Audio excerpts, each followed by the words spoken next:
join us. Welcome to Rotary. It's a beautiful day out there. Great day to be a Rotarian. Let's start and have everybody unmute, and let's do the Pledge of Allegiance, and then after that we'll have a few announcements. I pledge allegiance to the flag of the United States of America and to the republic for which it stands, one nation under God, indivisible, with liberty and justice for all. Thank you very much. And if we could go ahead and mute so we eliminate some background noise or any background noise. There are a few announcements. Do we have any guests? I'm on gallery view and I can't see that we have any guests. So we will move on to announcements.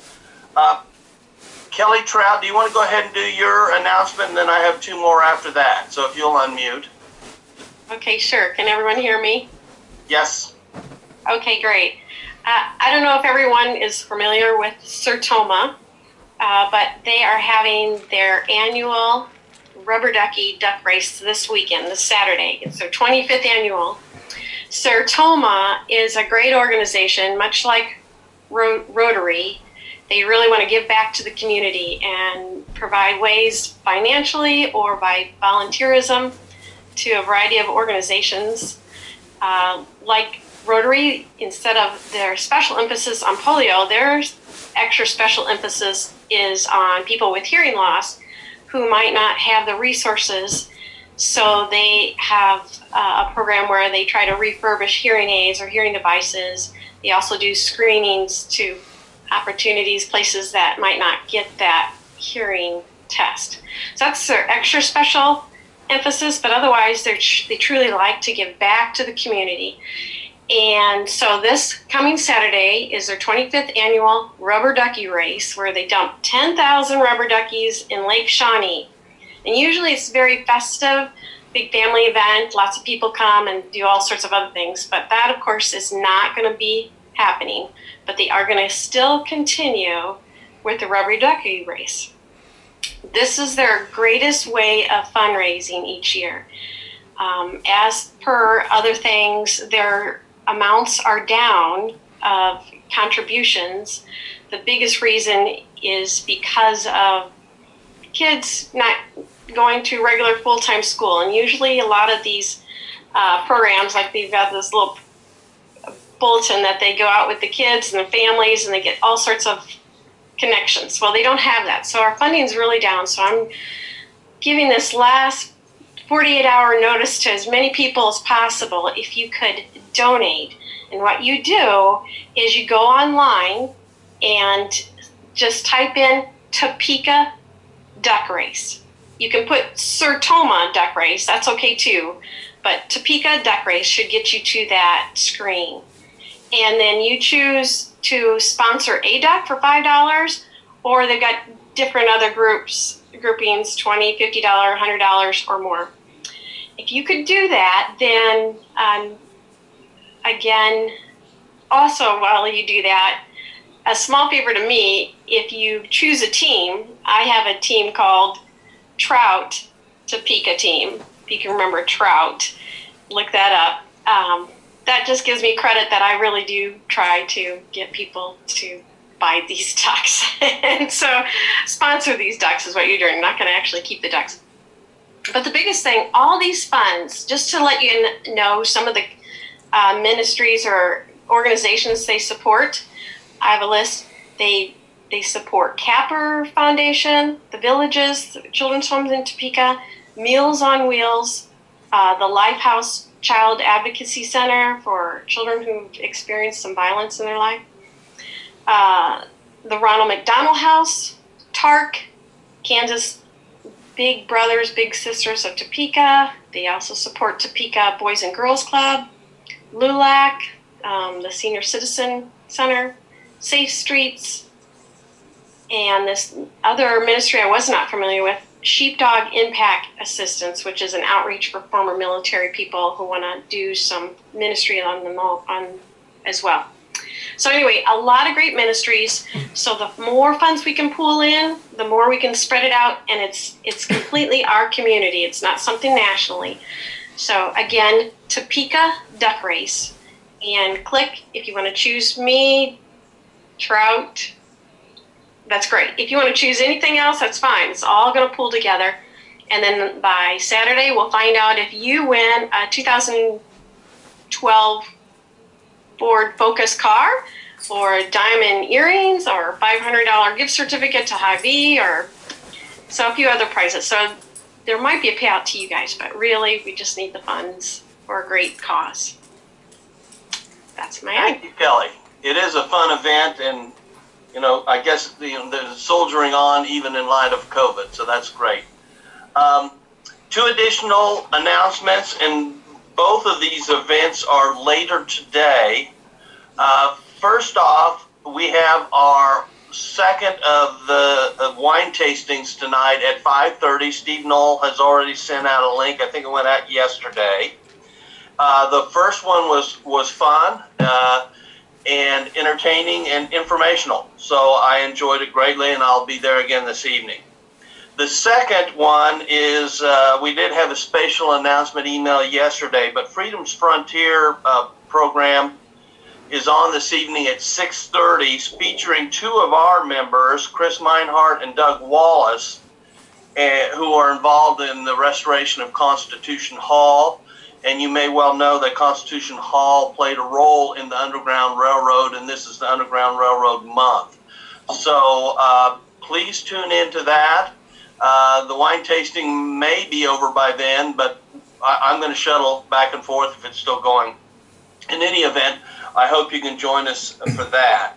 I believe that's it, unless anybody has an additional announcement. I'm going to turn it over to Steve and let him introduce our speaker. Thank you, President Stan. Our speaker today is Stanley Adams. He's the Director of Broadband Initiatives for the Kansas Department of Commerce, and I'm sure he's going to talk to us about all kinds of things that are going on in that area. So welcome, Mr. Adams. Thank you very much, and good afternoon, everyone. Thank you for inviting me to come speak with you all today.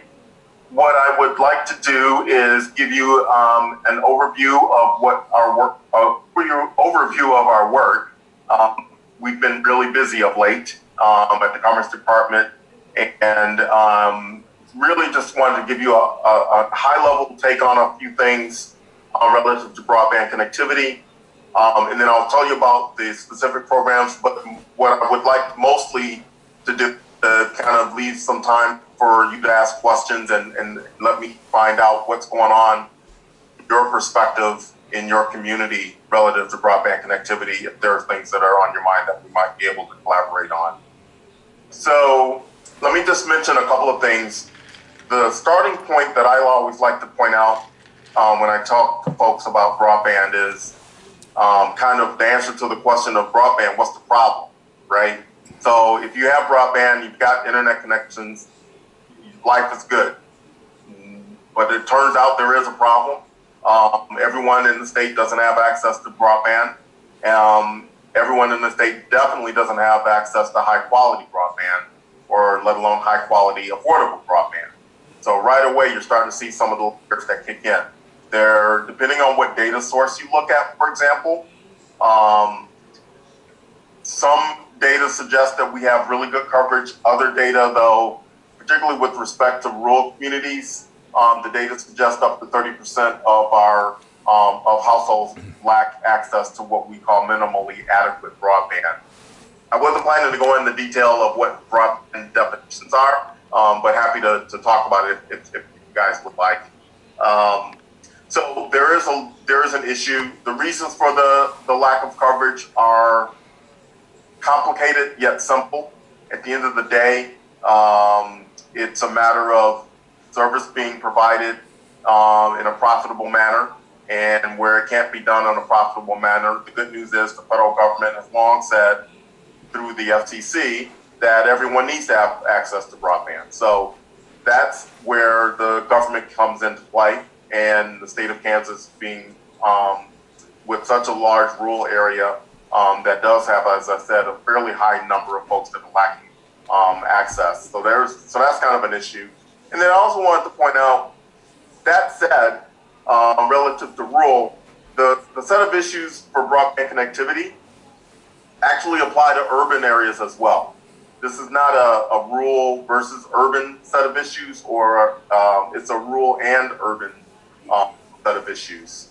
What happens is, particularly once you put the dimensions on, typically the bigger barrier that we see in terms of connectivity are related to people being familiar with the internet and knowing how to use it. So there's a little bit of variety in what's going on underneath that, but I wanted to paint the high level picture for what we're trying to do. And of course, the main reason we're doing anything at the Department of Commerce is because we recognize internet connectivity as a critical infrastructure for conducting commerce. I'm sure I don't need to tell you all of the things that you can do or tend to do that have become basic necessities of life, whether it's healthcare related, education, economic development, public safety, community anchor institutions, the whole range of things have intersections with the internet. So I also probably don't need to tell you that was where we were at the beginning of the year. And then there was this pandemic apparently that swept across our country and made things different. And I wanted to share with you what happened, amongst other things, is it made my world really different. Because and I see Colleen Jameson here, she knows this space really, really well. For those of us who work in this, we've been kind of beating the drum about how important this is, and we've got to make sure we have where we can do things about it, we do it. So you have to kind of explain it to people. And a lot of times you get reactions which would be, well, what exactly is the problem? Why do we need to do anything, and let alone why do we need to spend taxpayer dollars on it? Well, funny thing, the pandemic had the tangential impact of highlighting in glaring relief where the problems really are, right? Kids all of a sudden are all at home. Students are all at home needing to get online to do their homework. So that's kind of it almost turned into a be careful what you wish for me, because oddly enough, I was at the beginning of the year, we were making the case for budget to get a $5 billion infrastructure grant program stood up to help rural communities get connected. So funny thing, on the way to the office, once the pandemic hit, and some of you all may have heard there's a committee called SPARK. What happened is federal government made available to all of the states a big bucket of money for a bunch of things related to the pandemic and relief. It's called the Coronavirus Relief Fund, or CRF. There's alphabet soup, but I won't do the alphabets for you. But long and short of it is, our state, along with others, set up funds to remediate against the adverse effects of the pandemic, right? And in our state, one of the things that happened is they established a committee. It's called the SPARK Committee, and they looked at what were the things that could be done to help provide relief for Kansas relative to the pandemic. And they broke into subgroups. They had a group that looked at what issues related to education. They had that looked at issues related to healthcare, obviously, and they had a work group related to economic development. And when those groups came back and convened, they all had a common theme of something that needed to be worked on, amongst others. But the common thread was a concern about connectivity. So the short way around a long story is that turned into the Department of Commerce being $60 million to provide immediate grant relief or grant support to do infrastructure build out and to provide connectivity to low income households. So if you kind of get the juxtaposition for kind of how my world went accelerated, right? I went from excitement, we're going to be able to do some infrastructure bill with the $5 million grant to now, wait, I've got $60 million on top of that. But the catch was we have to do it, we have to spend all of that funding by the end of the year. So what I'd like to do is just maybe walk you through, and if I can make technology work, I will share with you the presentation slide that kind of makes it a little easier to see what we're doing here. Let's see if it'll work. And if not, can you guys, somebody tell me if you can see the screen? PowerPoint? Yeah. Oh, good. Okay. So, yeah, I'm Stan Adams. I'm at the Office of Broadband Development. You guys got that. And I mentioned the Spark and this priority. So this is a presentation I used for another purpose, but you can see kind of how it went. And I mentioned that there were $60 million. They were basically into these two categories that I just mentioned. The lion's share of the $50 million was for infrastructure. I wanted to highlight the Spark priorities so that this makes sense. Method to the madness, if you will. Spark Committee basically gave us marching orders to go along with the $60 million. Increased access to telehealth and telemedicine, increased access for rural and underserved areas, and addressing continuous distance learning, and then a macro kind of a catch-all, but important. Use this funding to address affordable quality broadband for everyone. And what they really said in that is there was a lot of discussion and guidance on this. What that really was talking about from the pandemic's perspective was short-term immediate impact, get people connected wherever you can immediately, but also do so in a way that to the extent possible, we wanted to do that in a way that would be that would provide long-term benefit for the state. So, and 5G investments speaks to that long-term goal. So what we did, we designed a grant program. We called it the Connectivity Emergency Response Grant. Again, there's the caveat. Everything we're doing under this fund does have to have relationships with the COVID pandemic. But as you can imagine, that's not especially hard in our case because the internet access is permeating through education, healthcare, and remote work situations now with folks having to do the whole social distancing. So we had the $50 million for this, and we have targeted primarily households lacking adequate access to connectivity, but we also allow for community anchor institutions to make a case and request funding if there was an issue there. Particularly, we had in mind healthcare facilities and schools.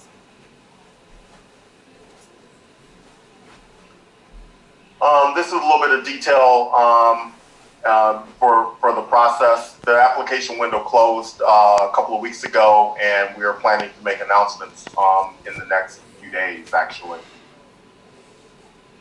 This talks about the eligibility requirements. Essentially, the eligibility is you had to be able to perform, you had to be able to make an impact on connectivity specifically, and you need to show that you would be able to do it in a timely manner.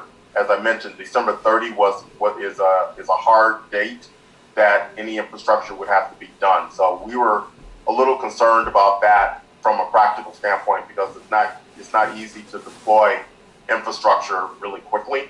So what we did in my office is we kind of laid a challenge out to the industry and said, show us what you can do. We're really looking for innovative approaches that'll get infrastructure done in a relatively short time period.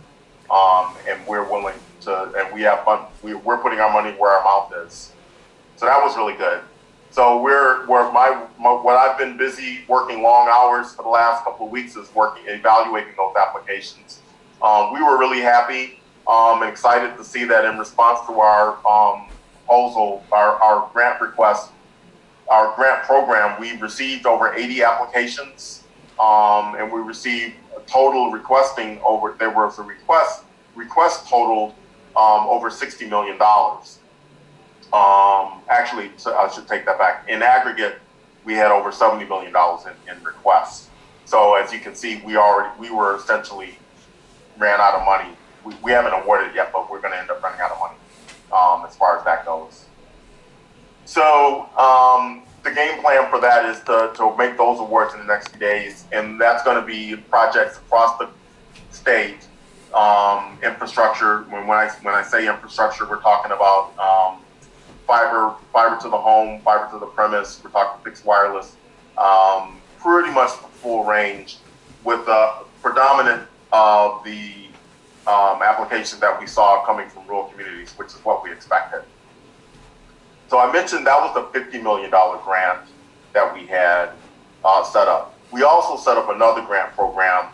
So this first one I just told you about was really kind of immediate impact with a real strong bent toward long-term benefit, right? Infrastructure. The other one was really clearly targeting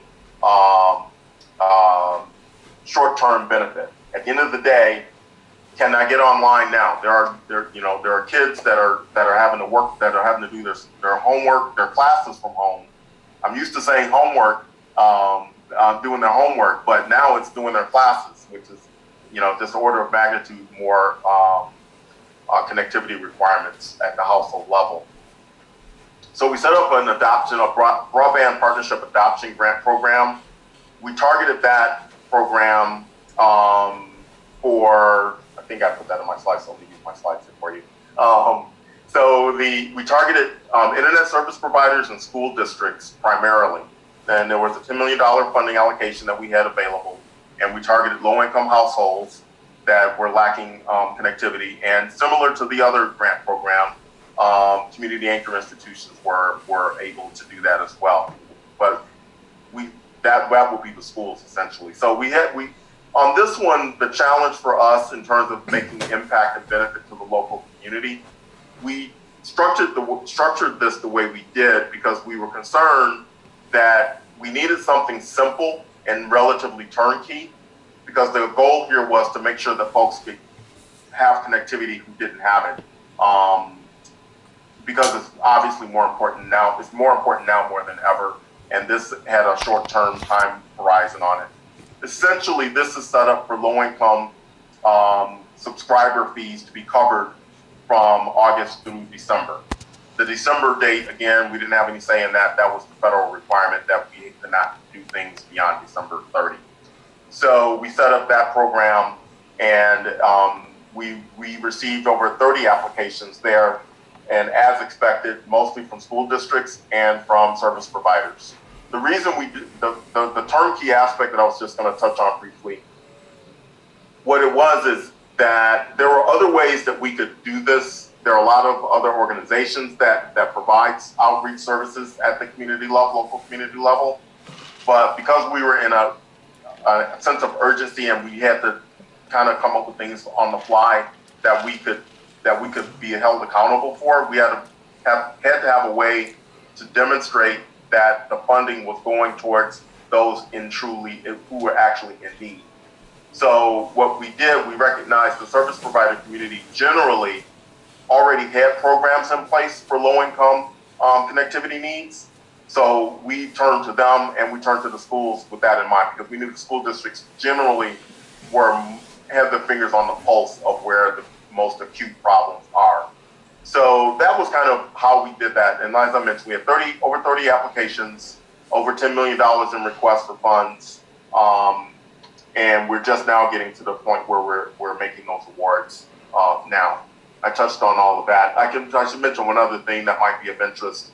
One of the things, for those of you who might be familiar with the definition of broadband, there's broadband. I've always said this for a long time. There's broadband and then there's broadband, right? So you could say you have broadband, but it's actually really slow. If you all are familiar with dial-up, and some of you might be, I am.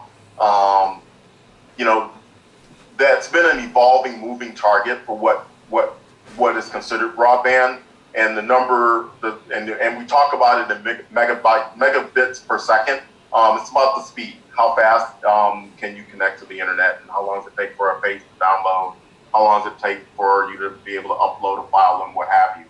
So what we did in the case of this program, because we knew that there were sometimes substandard services could be offered, we put a caveat in our rules that if you were going to take the money, you had to offer at least a minimal level of a minimum standard of service, right?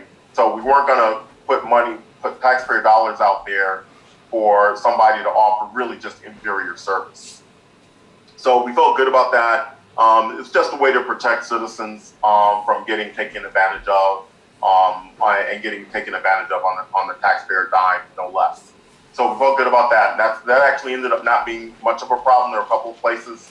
But what the funny thing is, once we put that in the rules, folks who are applying for the funding, they know that up front, so they come with the appropriate type of proposals to begin with. So we were really happy about that.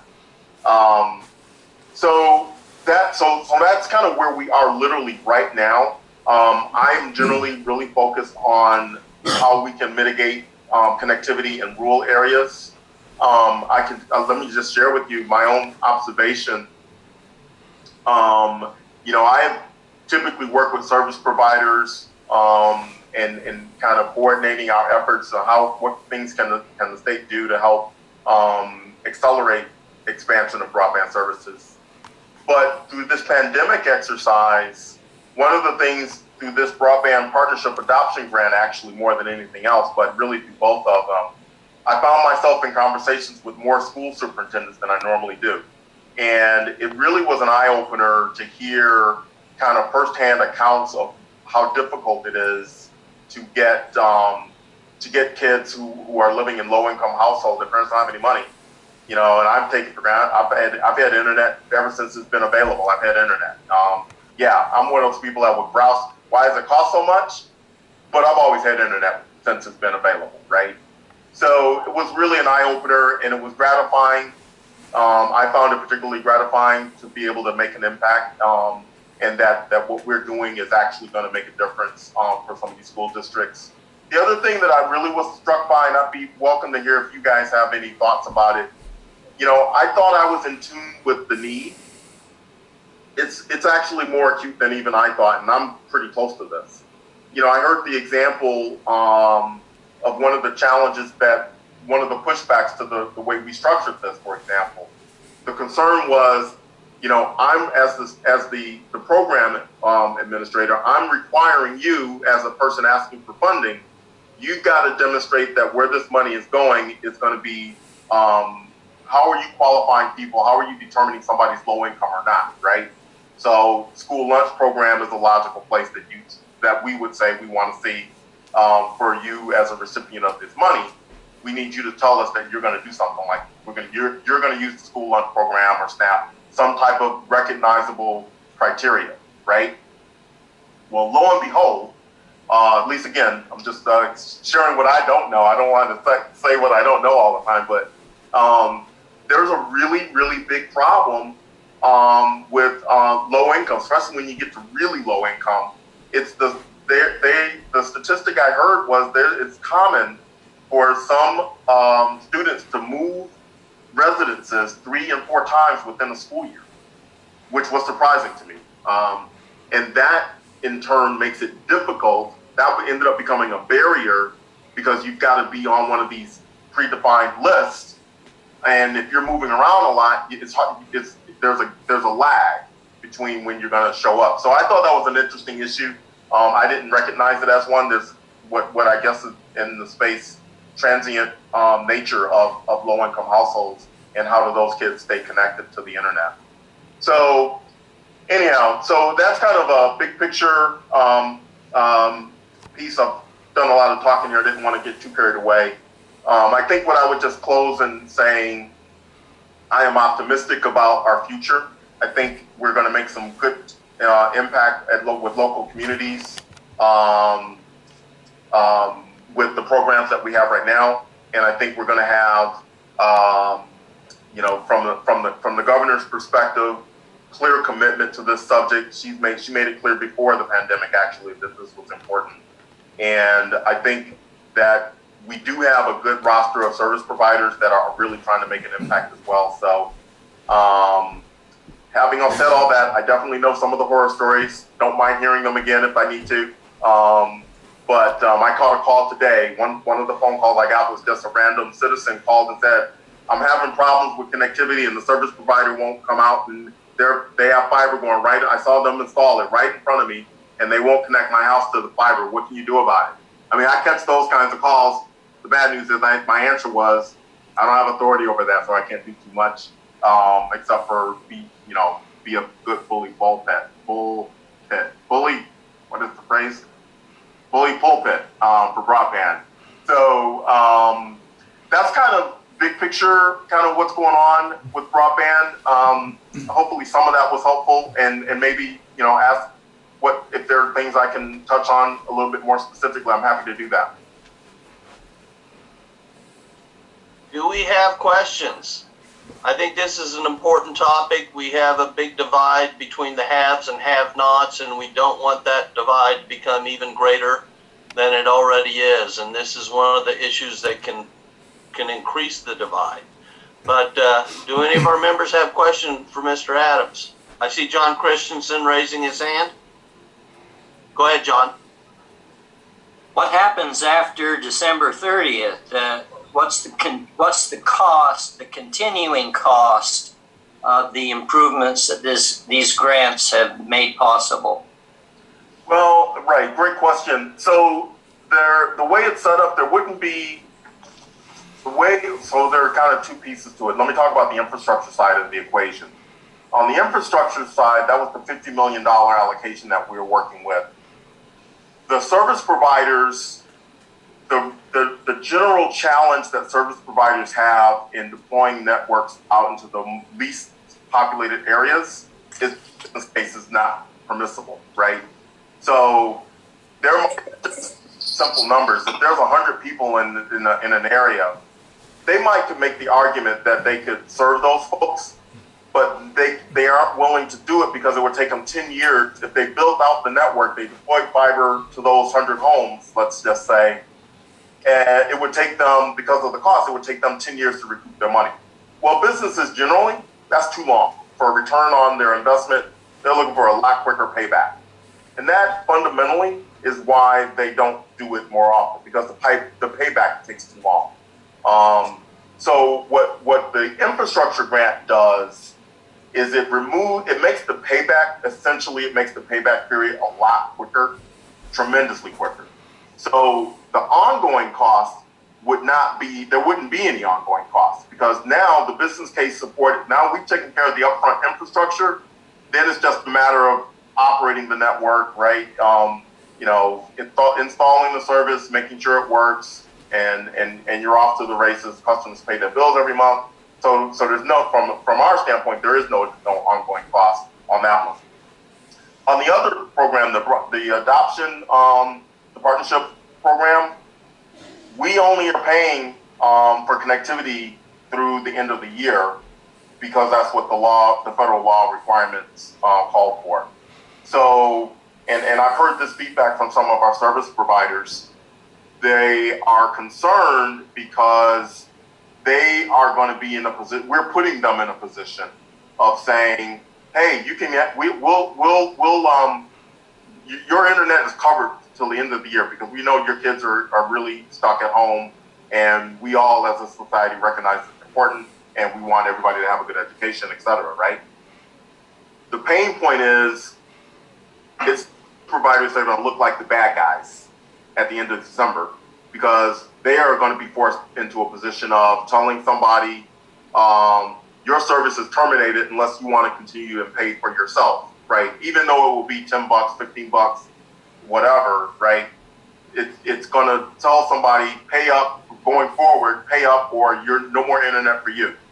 So service providers didn't really like being in the situation of being the bad guys in that sense. We literally don't have an answer for that. Is the truth of the matter. It's just one of those things where we didn't want perfect to be the enemy of the good. So if we could do this, we wanted to try to make some impact. But in terms of ongoing costs for what the state is doing, we don't have ongoing costs related to these programs. Thank you. Glenda, did you have a question or a comment? I thought yes, I do. Okay. Yes, I do. And I guess we really just sort of touched on that, because I guess for the concern, and the current concern that I hear is really around that. You know, in the end, what's really the value of having this short-term internet access, and then come the second semester,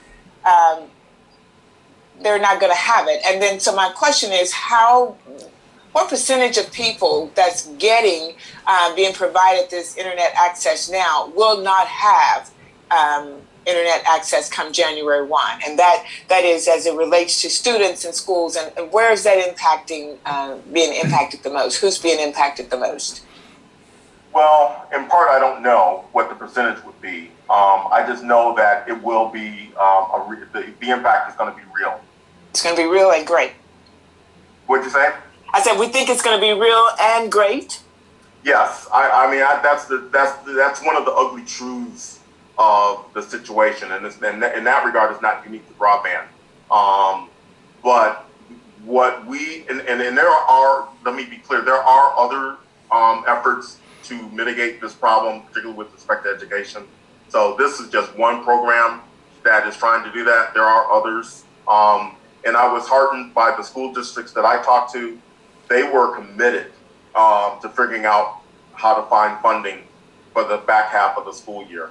What I've been doing, politely beating up the ISPs to put some more skin in the game for 2021 to try to fix the gap. So the state is ponying up the money for the first half of the school year. That's why, if you all notice, I called this program the Broadband Partnership Adoption Grant Program. The idea being the partnership is with the service providers. The state is putting up some money for the first half of the year because of the rules. We can't do more than that. So what I was suggesting, not necessarily requiring, but strongly encouraging, if we pay for the first half, you guys be good corporate citizens and help out with the second half. And we have pretty good response on that. I feel like what's possible is being done. But to your question, Glenda, it's not solving the problem, though. This is definitely a stopgap measure. Yeah, because I guess when we think about it, we're asking parents now and families to do what, in essence, the school systems have done in the past.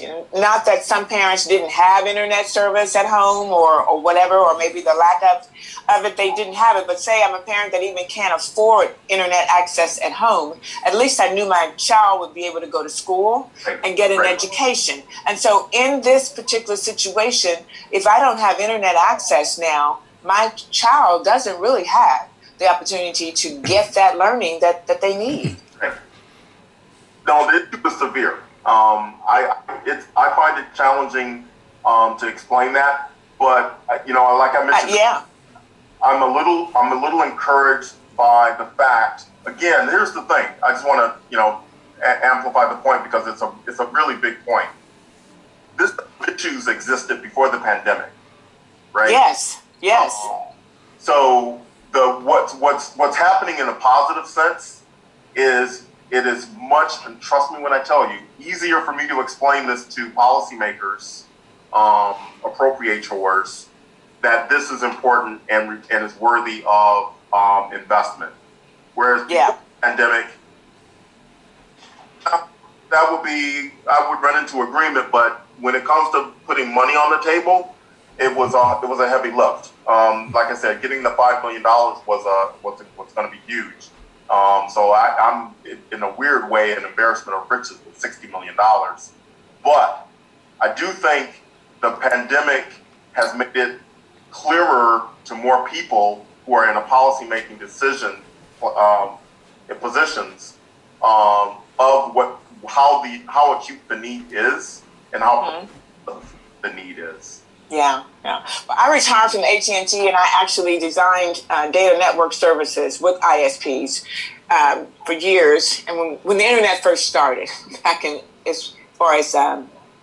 the early 90s, so I understand the connectivity issue, and I understand the access issue.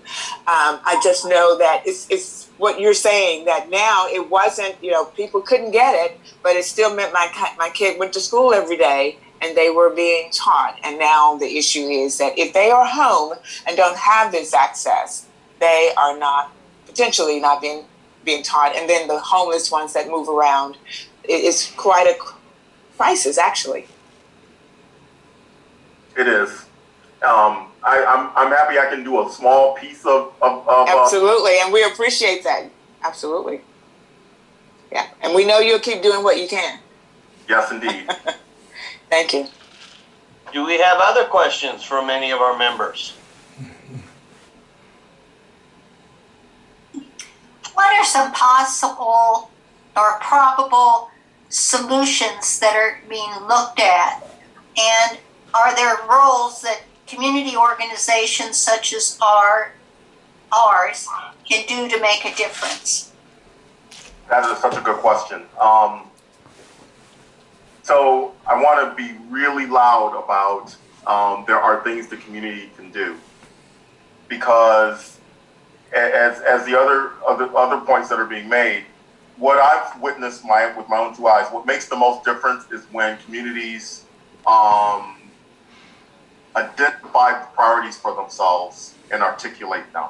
Is the short version of it, right?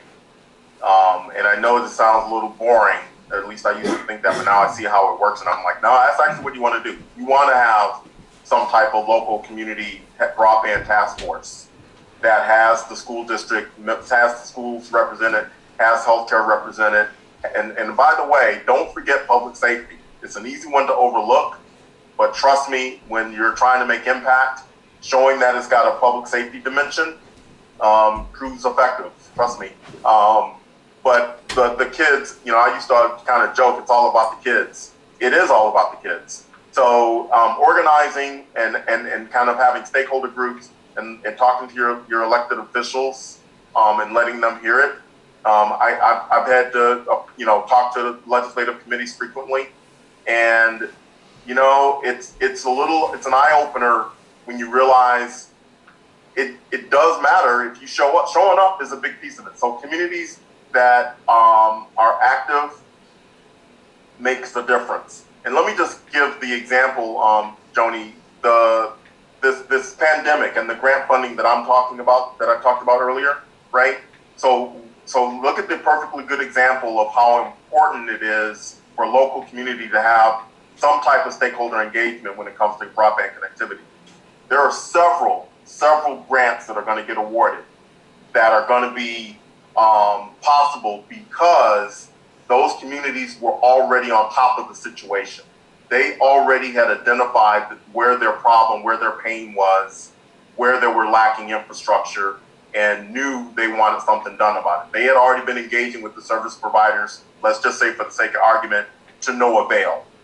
Well, when the funding came up, here's the thing. One of the things that was kind of hard for me was I had the funding. By the time I got the funding available and looking at the December 30 timeline, guess what that meant I had to do? I had to create policy rules and regulations around it that said that we're going to take applications beginning, actually I have it on the slides here, right? The window was, I think, 7 days to create for a community to put an application together.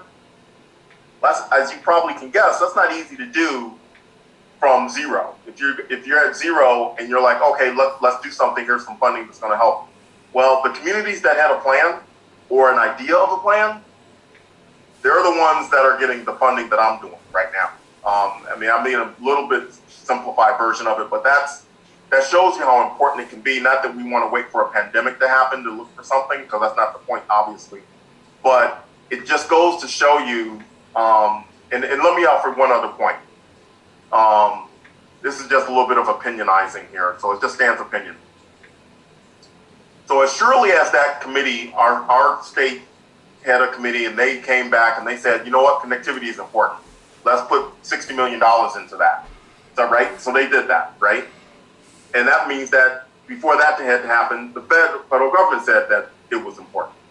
Well, as you all know, December 30 is not going to be the end of the connectivity issue. Frankly, it doesn't look like it's going to be the end of the pandemic, right?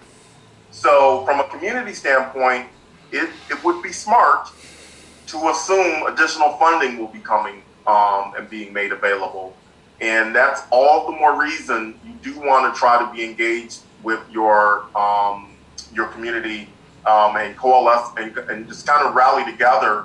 And again, just kind of from my perspective, with the types of things that are really important is agreement on priorities, right? Because everybody, if there's a dozen people here, there could be a dozen priorities. But if you guys agreed on a couple of them, that's how you and you identify, okay, this is what we really think is important, and we need some money to make it a reality. Well, I still think that's in play when it comes to connectivity.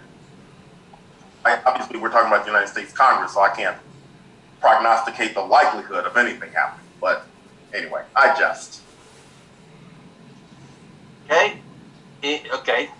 Any other questions? I'll say last call.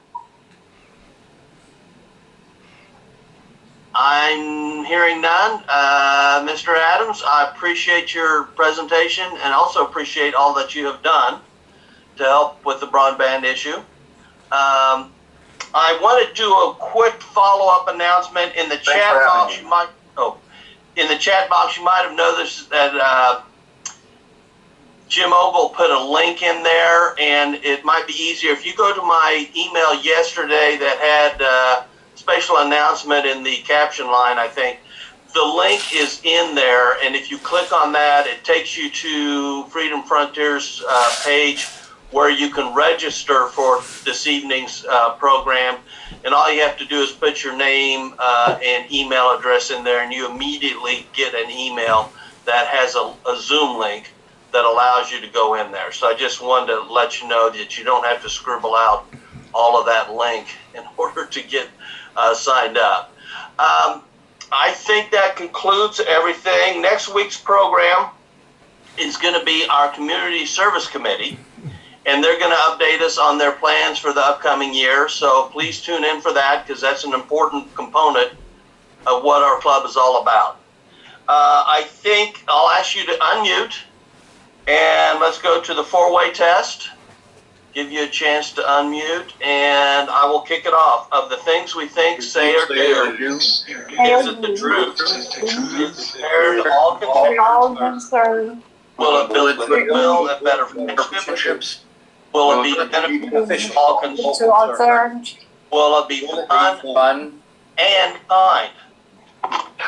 Thank you, everybody, for tuning in. I may see some of you tonight at the wine tasting, possibly also at the presentation from Freedom's Frontier. Otherwise, we'll see you next week. Goodbye. Agree.